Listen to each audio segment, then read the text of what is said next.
नमस्कार मित्रों, मैं हर्षद कुमार त्रिवेदी आपके अपने चैनल हर्षद कुमार त्रिवेदी जी के चैनल पर आप सभी मित्रों का हार्दिक स्वागत व अभिनंदन करता हूं। एक बार फिर से एक महत्वपूर्ण वीडियो लेके आया हूं आपके लिए। प्राचीन भारत के जानने के स्रोत, बहुत ही महत्वपूर्ण वीडियो हैं। भारत के इतिहास की शुरुआत कर दी है। टॉपिक नंबर 2 लेके आया हूं। पहले मैंने टॉपिक नंबर 1 पढ़ाया है आपको, तो आप इतिहास को क्रम से पढ़ें। उद्देश्य यही है, इतिहास को क्रम से पढ़ें।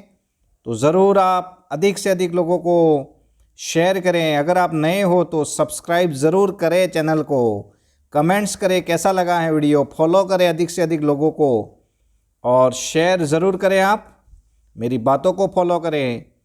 तो राजस्थान के इतिहास को मैंने अपने चैनल पर 29 वीडियो डाल दिए हैं।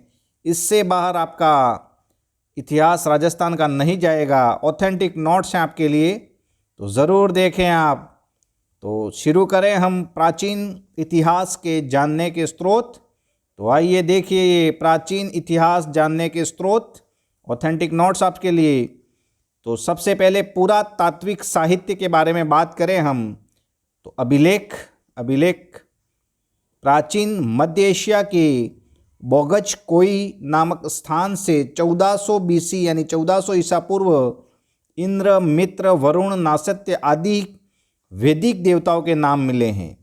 तो एक अभिलेख है बोगज कोई में, मध्य एशिया में पड़ता है।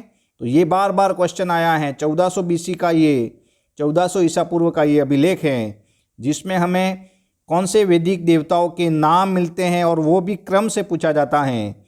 इंद्र, मित्र, वरुण व नासत्य, याद रखें आप। तो पुरातात्विक साहित्य में हम अभिलेख के बारे में देखा हमने। तो देखिए, तो ये हैं अभिलेख आपके लिए। ये देखिए अभिलेख, यानी प्राचीन समय में जो शिलालेख लिखे जाते थे पत्थरों पर, वही शिलालेख को भी अभिलेख ही हम कह सकते हैं। तो ये हैं अभिलेख प्रमुख राजाओं ने। और ये देखिए बोगाज गोई, जो मध्य एशिया का स्थान है, वहाँ पर इंद्र, मित्र, वरुण और नासत्य का जो ये चित्र मिला है वो भी आपके सामने लाया हूँ मैं। यही है वो मध्य एशिया से 1400 बीसी का ये अभिलेख, महत्वपूर्ण अभिलेख हैं ये। तो ये देखिए अभिलेख आपके लिए। तो प्राचीन भारतीय इतिहास के जानने के स्रोत हम पढ़ रहे हैं, उसमें अभिलेख प्रत्यक्ष लाया हूँ आपके लिए। आगे बात करें हम, तो भारत में प्राचीनतम जो अभिलेख हैं, भारत में प्राचीनतम अभिलेख किसके हैं? सम्राट अशोक के। मास्की, निठट्टूर, उद्देगोलम, ये तो कर्नाटक में है, और एक है गुर्जरा जो एमपी में है, से हमें अशोक के नाम का उल्लेख मिलता है। तो यही क्वेश्चन, जो क्वेश्चन बन रहे हैं वही मैं ला रहा हूँ आपके लिए। तो भारत में प्राचीन अभिलेख किसके हैं? क्वेश्चन बना है अशोक, जो मौर्य वंश का महान शासक थे। और अशोक जो हैं उनके नाम कहाँ से मिलते हैं, कौन से अभिलेखों में? तो एक तो है मास्की हैं, निठट्टूर हैं, उद्गोलम, ये तो कर्नाटक में है, जबकि गुर्जरा जो हैं वो एमपी में है, वहाँ से अशोक का नाम उल्लेख मिलता है। और एक है जूनागढ़। आगे देखेंगे हम। प्रारंभिक अभिलेख जो थे गुप्त काल से पहले के जो भी अभिलेख थे वो प्राकृत भाषा में थे। ध्यान रखना, प्राकृत भाषा का उल्लेख हुआ है जब तक प्रारंभिक अभिलेख, मतलब गुप्त काल से पहले वाले। जबकि गुप्त काल व गुप्तोत्तर काल से अधिकतर अभिलेख जो हैं वो संस्कृत भाषा में। तो यानी गुप्तोत्तर काल से पहले के तो अभिलेख प्राकृत भाषा में, और उसके बाद के जो अभिलेख हैं वो संस्कृत भाषा में लिखे गए हैं। आगे देखें, यवन राजदूत था हमारे यहाँ पर। यवन राजदूत, इसका नाम क्या है? हेलियोडोटस। हेलियोडोटस का वेसनगर, विदिशा जो एमपी में अभिलेख है, से हमें गरुड़ स्तंभ लेख 2वीं शताब्दी में भागवत धर्म के साक्ष्य मिले हैं।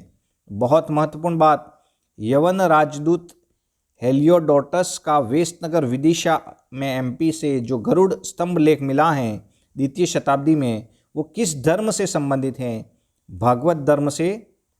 आगे देखिए, सबसे अधिक अभिलेख जो है वो मैसूर कर्नाटक से प्राप्त हुए हैं। मंदसौर का एक अभिलेख है एमपी में, वो मालवा नरेश यशोवर्मन की उपलब्धियों का वर्णन करता है। उसी प्रकार ग्वालियर अभिलेख जो है वो प्रतिहार नरेश भोज से संबंधित हैं। देवपाड़ा अभिलेख जो है वो बंगाल शासक विजयसेन से संबंधित हैं। ये क्वेश्चन मिलान करो पूछा जाता है। आगे देखिए, वही बात यवन राजदूत हेलियोडोरस का वेशनगर विदिशा से प्राप्त जो गरुड़ स्तंभ लेख विशेष रूप से उल्लेखनीय हैं। 2वीं शताब्दी ईसा पूर्व में मध्य एशिया में भागवत धर्म के प्रमाण मिले हैं। ये क्वेश्चन बार बार बना है। चौहान विग्रहराज जो चतुर्थ था उसका दिल्ली शिवालिक स्तंभ लेख जो उनका है तो उनके संबंधित जानकारी मिल रही है। तो क्वेश्चन आता है कि विग्रहराज चतुर्थ जो थे उनका दिल्ली शिवालिक स्तंभ लेख से संबंध है। तो आप ज़रूर ध्यान दें। आगे देखिए आप, बहुत महत्वपूर्ण बातें, सिक्के व मुद्राएं। अब हम देखेंगे प्राचीन भारतीय इतिहास के स्रोत में पहले अभिलेख हमने देखे जो मुख्य मुख्य बातें हैं। अब सिक्के व मुद्राएं, जिसमें आहत सिक्के हैं वो सबसे प्राचीन ठप्पा मारकर जो ईसा पूर्व में जो सिक्के थे उनको बोलते थे आहत सिक्के। सबसे प्राचीन सिक्के हैं यह। अभिलेख सिक्के यानी चांदी में ज़्यादा अभिलेख सिक्के मिले हैं, तांबे में कम, जिसे पंचमार्क सिक्के के नाम से जाना जाता है। तो आपके सामने ये देखिए सिक्के, प्राचीन इतिहास में जो ये सिक्के थे आहत सिक्के थे। ये पंचमार्क सिक्के थप्पा मारकर जो किए जाते थे वो आहत थे। तो ये सिक्के का भी आपके लिए प्रत्यक्ष सिक्के देखिए, प्राचीन भारतीय इतिहास के जानने के स्रोत ये सिक्के आपके लिए। आगे देखिए, ये देखिए भारतीय सिक्कों का इतिहास आप देख सकते हो, यहाँ लाइव आपके लिए लाया हूँ, बहुत ही महत्वपूर्ण वीडियो। तो ये सिक्के जो कहीं कहीं राजाओं के चित्र भी मिलते हैं, तो आगे देखेंगे। तो मैंने कहा आपको आहत सिक्के जो हैं वो सबसे प्राचीन ठप्पा मारकर ईसा पूर्व में, जबकि आरंभिक सिक्के चांदी में ज़्यादा व तांबे में कम मिले हैं। आरंभिक सिक्के जो थे वो पंचमार्क सिक्के के नाम से जानते थे। आगे देखिए, सातवाहनों, ध्यान रखना बहुत महत्वपूर्ण बात है, सातवाहनों ने सीसे तथा गुप्तों ने सोने के सिक्के ज़्यादा जारी किए हैं। तो सातवाहनों ने सीसे, सात से सीसे याद रखना, जबकि गुप्तों ने सोने के सिक्के जारी किए। जबकि सर्वप्रथम लेख वाले जो सिक्के थे वो हिंदू यूनानी इंडो ग्रीक शासकों द्वारा, सर्वप्रथम लेख वाले सिक्के किसके द्वारा? हिंदू यूनानी इंडो ग्रीक शासकों द्वारा जारी किए गए। समुद्रगुप्त तथा कुमारगुप्त की अश्वमेघ शैली वाले मुद्राएं प्रसिद्ध हैं। तो समुद्रगुप्त तथा कुमारगुप्त, जिसे महेंद्र द्वितीय के भी नाम से जानते हैं, की अश्वमेघ शैली की मुद्राएं प्रसिद्ध थी। चंद्रगुप्त द्वितीय, विक्रमादित्य द्वितीय की व्याग शैली की मुद्राओं से गुजरात कठियावाड़ विजय की उल्लेख मिल रहा है। बहुत महत्वपूर्ण क्वेश्चन, देखो जहां से क्वेश्चन बन रहे हैं वही बातें आपके लिए। तो चंद्रगुप्त द्वितीय, विक्रमादित्य की व्याग शैली की मुद्राएं जो हैं वो से हमें जानकारी क्या मिल रही है? गुजरात कठियावाड़ विजय की जानकारी हमें मिल रही है। अब हम देखें स्मारक तथा मूर्तियों की बात करें तो देखिए, कुषाण काल में गांधार शैली पर विदेशी प्रभाव पड़ा है, जबकि मथुरा शैली पर स्वदेशी प्रभाव पड़ा है। बहुत ही महत्वपूर्ण बात, ये बार बार क्वेश्चन आया है।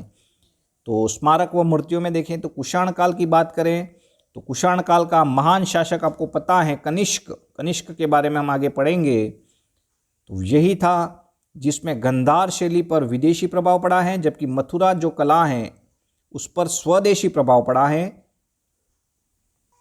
ये गांधार शैली आपके लिए, ये देखिए गांधार शैली का विदेशी प्रभाव पड़ा है। गांधार शैली का, ये गांधार शैली की मूर्ति आपके सामने, भगवान बुद्ध की मूर्ति, गांधार शैली। ये देखिए बहुत महत्वपूर्ण बात, तो गांधार शैली जो है ये है, गांधार शैली पर क्या प्रभाव पड़ा है आपको पता है?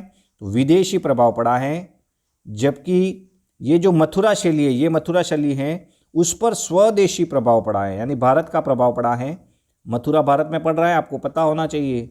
ये देखिए, ये मथुरा शैली के चित्र हैं आपके लिए, मथुरा शैली के जो मूर्तियां हैं यह है, जबकि जो गांधार शैली की जो मूर्तियां हैं वो ये गांधार शैली की मूर्तियां हैं।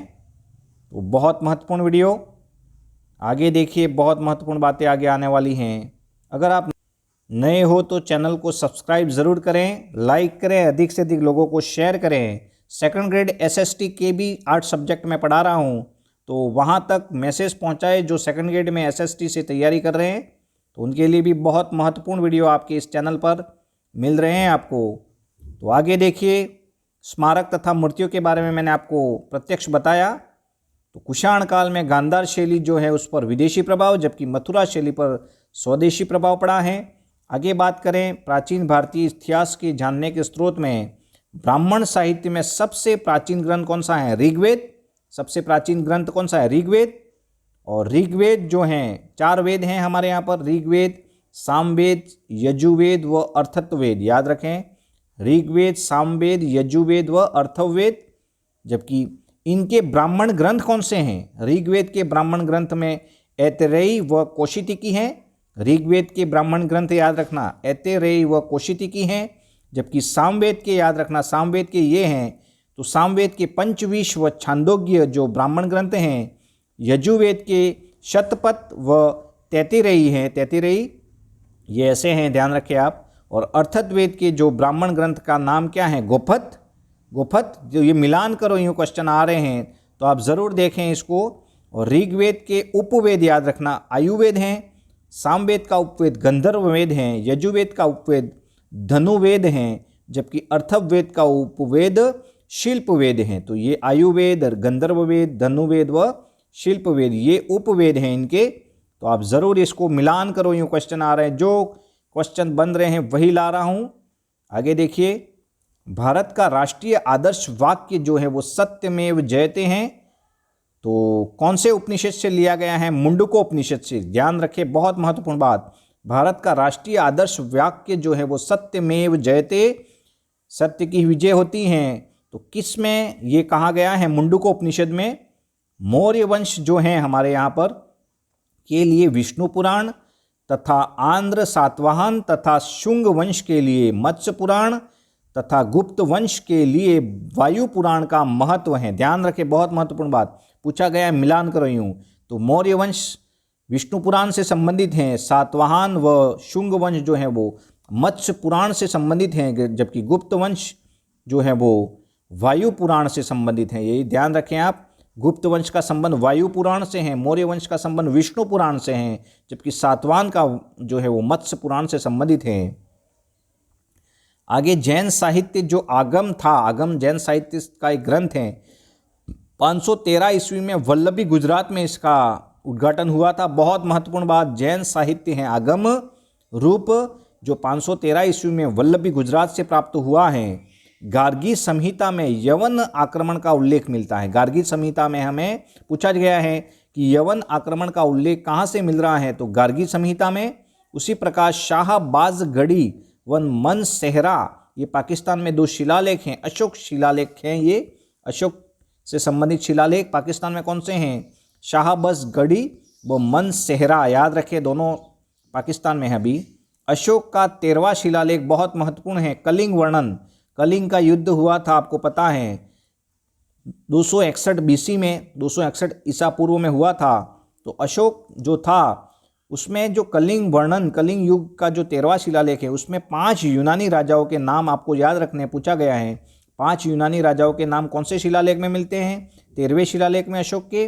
कौन कौन से नाम भी पूछा गया है? एंटीमोकस, एंटीगोनस, टालमी, फिलाडेल्फस, मैकस व अलेक्जेंडर, ये 5 यूनानी शासक थे। तो यही इसके बाद ही अशोक का हृदय जो है वो परिवर्तन हुआ था और आजीवन उसने फिर बाद में युद्ध नहीं किया और सेवा की थी। बौद्ध धर्म का संरक्षक था अशोक, आपको पता है, आगे पढ़ेंगे हम। अशोक का नाम देखो उल्लेख जो मिलता है, पहले भी बताया है, मास्की, उदगोलम व नटट्टुर, ये जो कर्नाटक में है, जबकि गुर्जरा MP में भी तथा जूनागढ़ गुजरात से भी अशोक का नाम मिल रहा है हमें।